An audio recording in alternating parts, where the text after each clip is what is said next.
పూర్తి వివరాలు చూసే ముందు మా ఛానల్ ని సబ్స్క్రైబ్ చేయడం మర్చిపోకండి. శ్రీ పరిహారం యూట్యూబ్ ఛానల్ ప్రేక్షకులకు నమస్కారములు.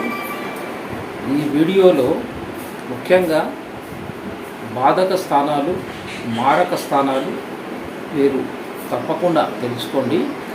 ఈ బాధక స్థానాలు మనిషి జీవితంలో బాధక స్థానాల్లో ఉన్న గ్రహం యాక్టివేట్ అయినప్పుడు చాలా రకాలైనటువంటి సమస్యలు, మారక స్థానం యాక్టివేట్ అయినప్పుడు మరణం సంభవించడం అంటూ జరుగుతుంది. బాధక స్థానాల్లో కూడా మరణం సంభవిస్తుంది. ప్రమాదాలు, సమస్యలు విపరీతంగా బాధించడం అనేది మొదలవుతుంది. కాబట్టి మీరు తప్పకుండా ఈ వీడియో పూర్తిగా చూస్తే మీకు అర్థమవుతుంది. బాధక స్థానాలు మన జాతకంలో ఎలా గుర్తించాలి, వాటి పరిహారాలు ఏంటి, మారక స్థానాలు ఏంటి అనేది ముఖ్యంగా తెలుసుకోండి. ఈ వీడియో సబ్స్క్రైబ్ మరియు బెల్ బటన్ నొక్కండి. ఇక మీరు ముఖ్యంగా తెలుసుకోండి, ఏ లగ్నానికైనా సరే 3, 6, 11 ఈ 3 భావాలకు అధిపతులు పాపులు అవుతారు.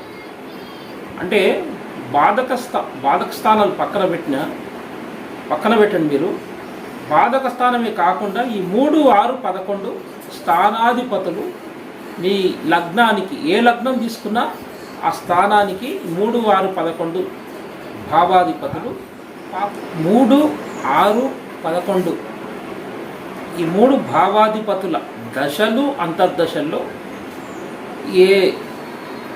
అసలు బాగుండదు. సమస్యలు, కష్టాలు రావడం అనేది జరుగుతుంది.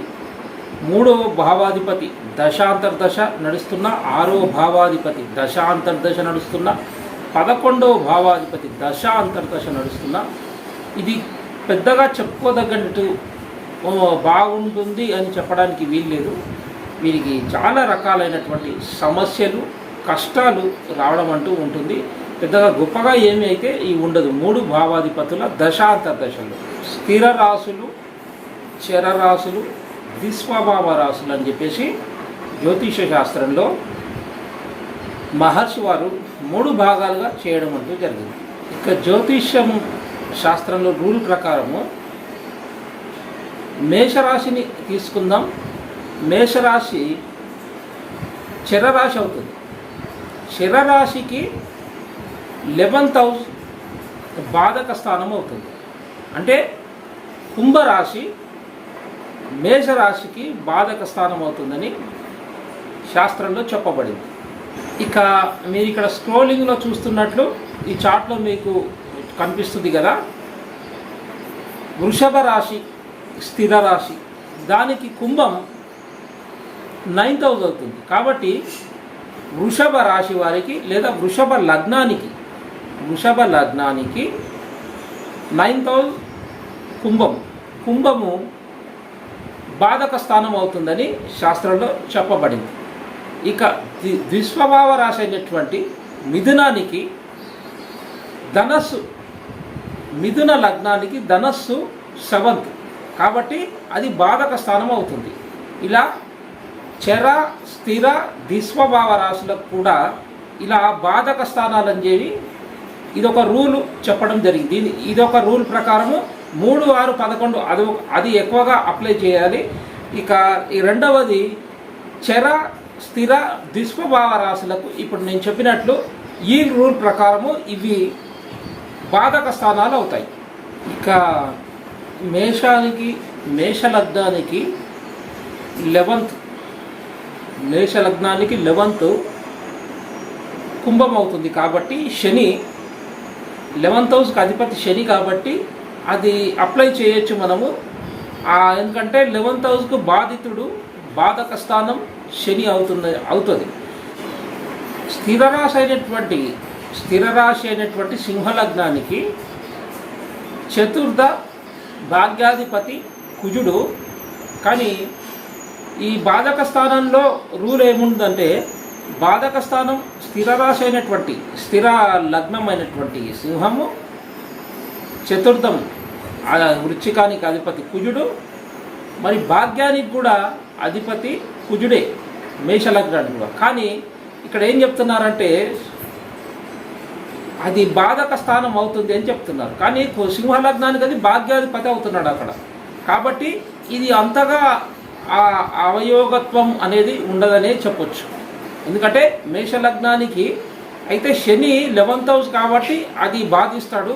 కానీ సింహలగ్నానికి పూర్తిగా యోగత్వము మంచి భాగ్యాన్ని కలిగించే కుజుడు ఇక్కడ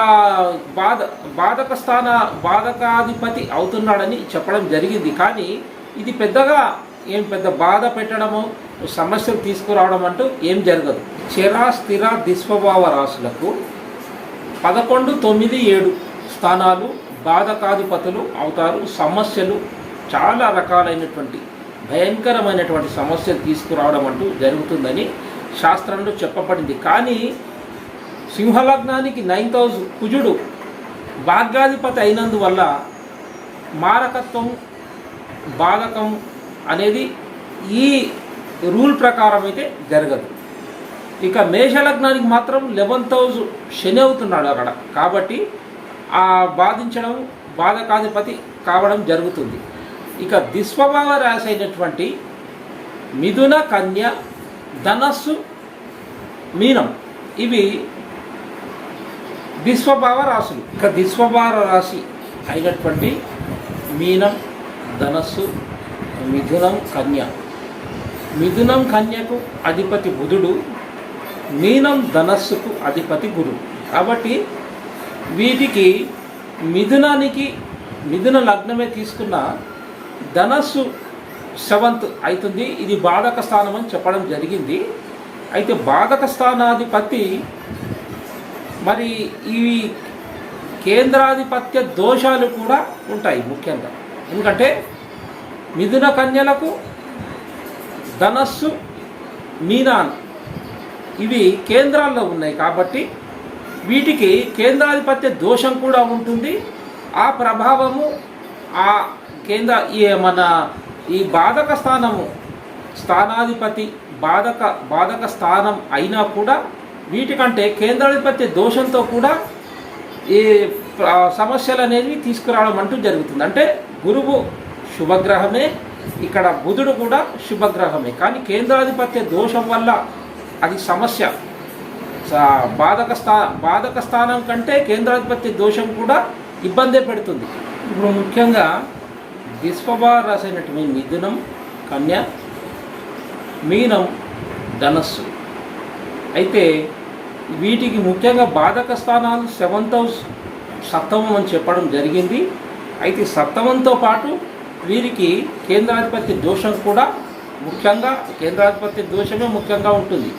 అయితే ఇప్పుడు గురువు ధనస్సులో గురువు లగ్నం ఏర్పడిన, మిథునంలో బుధుడుండి లగ్నం ఏర్పడిన, కన్యలో బుధుడుండి లగ్నం ఏర్పడిన, మీనంలో గురువు ఉండి లగ్నం ఏర్పడినా కూడా అంశమహాపురుష యోగం, భద్రమహాపురుష యోగాలు అనేటివి యోగాలు ఏర్పడతాయి వీరికి, ఈ లగ్నం వారికి. అయితే వీరు ఈ బాధక స్థానం 7th హౌస్ అనేది వీరికి పెద్దగా ఏమీ సమస్య తీసుకురాదు, వారికి యోగాలు ఏర్పడతాయి. కాబట్టి ఈ దుస్వభావ రాశులైనటువంటి ఈ 4 రాశులు, 4 లగ్నాలు, ఈ 4 రాశుల్లో ఏ లగ్నం ఏర్పడినా కూడా వీరికి పెద్దగా బాధించదని తెలుసుకోవాలి మీరు. ధనస్సు లగ్నానికి గురువు అధిపతి.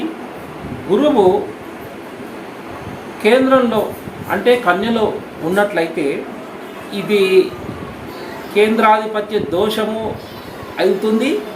వీరికి బాధక స్థానంతో కూడా సమస్యలు, చాలా రకాలైనటువంటి ఈ బాధలు అనేవి రావడం అంటూ జరుగుతుంది. ఎందుకంటే ధనస్సు లగ్నమైనటువంటి గురువు కన్యలో ఉన్నందున అది కేంద్రాధిపత్య దోషము, యోగాలు కూడా ఏర్పడవు, బాధక స్థానం కూడా 7th హౌస్ అవుతుంది. ఎక్కడ మిథునం మనం ఇప్పుడు ధనస్సు లగ్నాన్ని తీసుకున్నట్లయితే, అయితే ధనస్సు లగ్నంలో గురువు ఉన్నట్లయితే అది యోగం ఏర్పడు. ఇక ధనస్సు లగ్నమై గురువు ధనస్సులో ఉన్నట్లయితే అంశ మహాపురుష యోగం ఏర్పడుతుంది. అంశ మహాపురుష యోగం వల్ల పుత్ర సంతానం కలుగుతుంది. మంచి చదువుల్లో ఒక పెద్ద స్థాయిలోకి వెళ్ళడం, దేశంలోనే ఒక నెంబర్ 1 స్థాయిలోకి వెళ్ళడం అంటూ జరుగుతుంది. వివాహానంతరం విపరీతమైన అపర కుబేరులు కావడం, వీరిని ఎంతోమందికి ఆదర్శంగా వీరు నిలవడం అనేది హంస మహాపురుష యోగం వల్ల ఏర్పడుతుంది. అంటే ధనస్సు లగ్నంలో గురువు ఉన్నట్లయితే అలాంటి యోగాలు ఏర్పడతాయి. అయితే వీరికి బాధక స్థానం అనేది పెద్దగా పెద్ద అవయోగత్వము, పెద్ద బాధింపడం అని ఇలాంటి వారికి ఉండదన్నమాట. ఎప్పుడైతే గురువు కన్యలో ఉన్నట్లయితే వీరికి కేంద్రాధిపతి దోషం ఉంటుంది. మరి బాధకాధిపతి అయినటువంటి ఈ మన మిథున రాశి అయినటువంటి బుధునితో కూడా బాధక స్థానాధిపతి అవుతాడు. కాబట్టి ఆ దశ అంతర్దశల్లో యాక్టివేట్ అయ్యి చాలా రకాలైనటువంటి సమస్యలు ఏర్పడతాయి. అయితే ఈ విధంగా చరస్థిర దిస్వభావ రాశులకు ఇలా బాధక స్థానాలు ఏర్పడడం అంటూ జరుగుతుంది. అయితే ముఖ్యంగా సింహము స్థిర రాశికి భాగ్యాధిపతి అయిన కుజుడు భాగ్యాధిపతి కావున మరి బాధక స్థానాధిపతి కూడా అవుతున్నాడు. కానీ పెద్దగా ఏమీ సమస్యలు తీసుకురాడు. అయితే చరస్థిర దిస్వభావ రాశులకు ఇలాంటి రూల్స్ ఉంటాయి. ముఖ్యంగా మీరు చూడాల్సింది ఏంటంటే ఒక రాశి చార్ట్లో 3, 6, 11 దశ అంతర్దశలు నడుస్తున్నప్పుడు అవి అవయోగి అని చెప్పడానికి వీలుంటుంది. ఆ 3, 6, 11 దశ అంతర్దశల్లో వీరికి బాధక స్థానం అవుతుంది.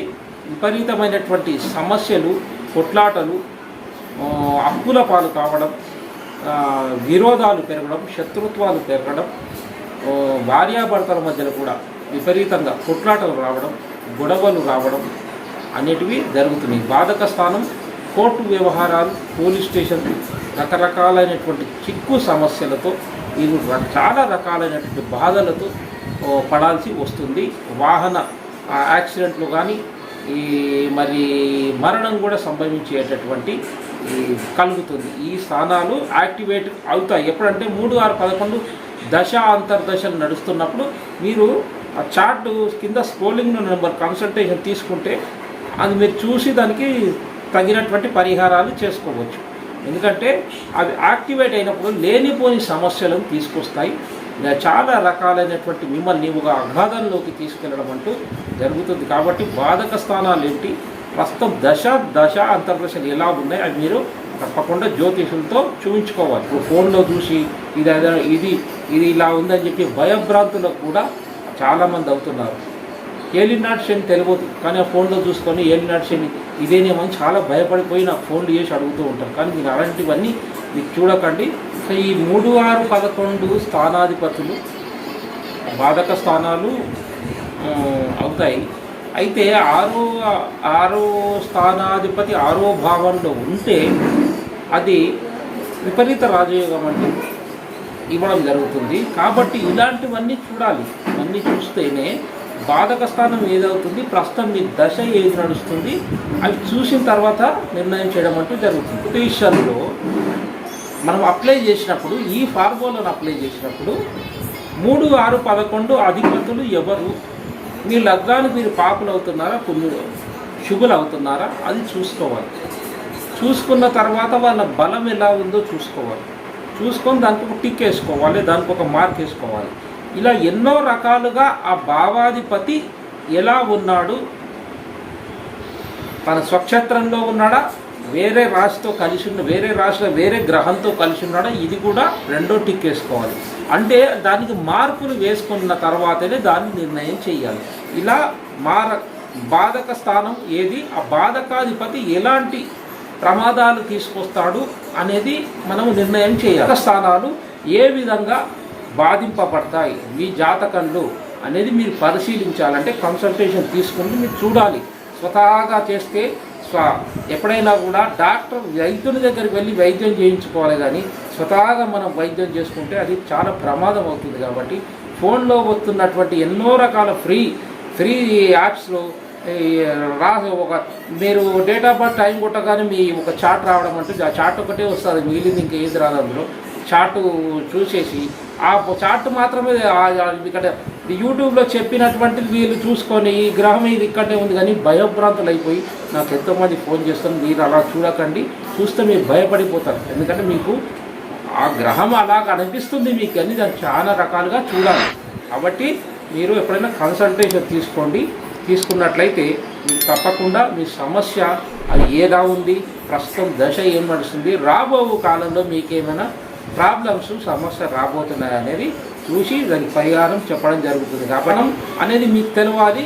బాధక స్థానం, బాధకాధిపతి దశ అంతర్దశల్లో ఆ గ్రహాలు యాక్టివేట్ అయ్యి చాలా సమస్యలు వస్తాయి. కాబట్టి ఈ వీడియో చేయడం జరిగింది. కాబట్టి సర్వేజన సుఖినో భవంతు.